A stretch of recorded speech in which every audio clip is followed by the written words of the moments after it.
Once you've selected a topic, now it's time to start doing some research. So, what's the process and how do you know whether or not a source is good enough for your speech? So first is determining whether or not your sources are credible.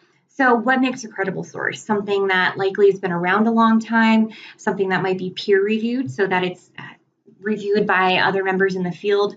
A lot of scientific and different types of journals are often peer reviewed.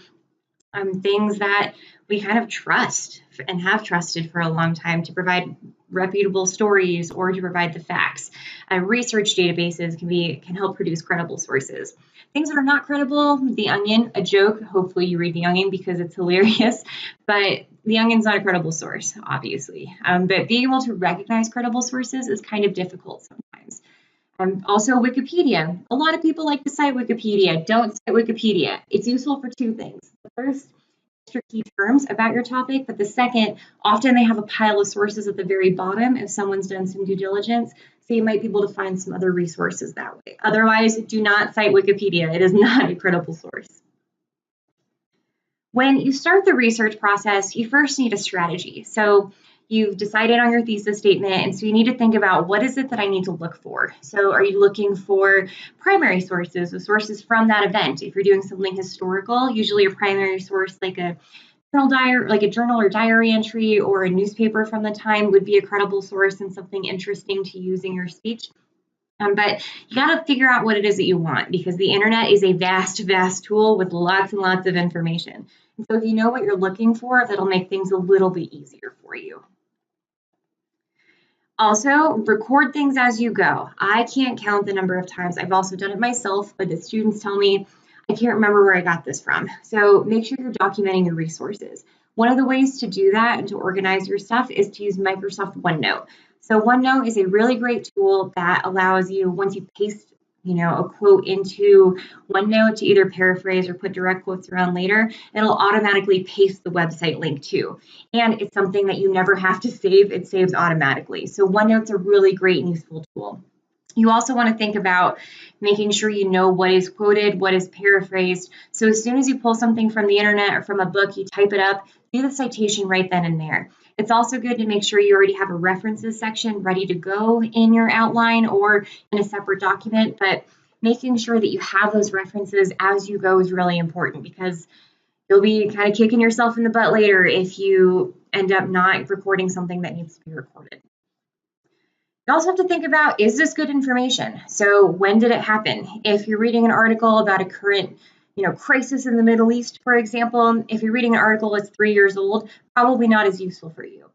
Is your audience going to think these sources are credible? So based on your audience demographics or who they are they going to think that what you're citing is a good source? And then think about, why did the author write this? Even if it's maybe an unbiased news source, they're still going to have a purpose as to why they post something. And so you have to think about, is it IPMRD? Is it regular information? It's factual. Is it meant to mislead me in a certain way? Or misinformation, is it wrong on accident or is it wrong on purpose? So there's good ways to do searches, and I'm going to show you the CSU Pueblo Library webpage if you have not seen it before, but it's good to use smart searches and making sure you're trying to find good information. So there's different search operators that hopefully you've learned before, but I'll show you a couple if you haven't. But instead of just typing in your thesis statement or typing in a question, use search words that are relevant to your topic to then be able to reduce down the number of sources. This is the university's website. So this site has as much information as you could possibly want on it. It allows you to look for books. You can reserve books. You can, if we don't have it, it'll get shipped to CSU Pueblo where you could pick it up. It also, if you're looking for an article, you can use Prospector to request that article. But this website is fantastic and you should become accustomed to it. Down below, my favorite places to go are first to databases. It'll open up a new tab for you, and you can look for things, alphabetically. You can look by subject or by type. So for me, I do a lot of education research, and so this will pull up the databases that will have the most resources for me. It'll pull up some best bets because of the ones that I think I might use, or it lists all of them alphabetically below. There's always a way to email a librarian. There's a chat function, and they're available every time the library is open. Really, really useful tool for you. One of my other favorite sites is Google Scholar. If you have never used it before, you should. So say, thinking about those search operators, if we wanted to look up Obama and climate change. When I search for this, it brings up 81,000 results. But if I want to see it as a phrase, then putting quotation around it, reduces it about 30,000. But here's a really cool trick. So say I want to look for Obama and climate change to be in the same sentence. I put a W/ and the number 5. I am telling the search bar to look for Obama within 5 words of climate change. When I hit search, 116 results come up.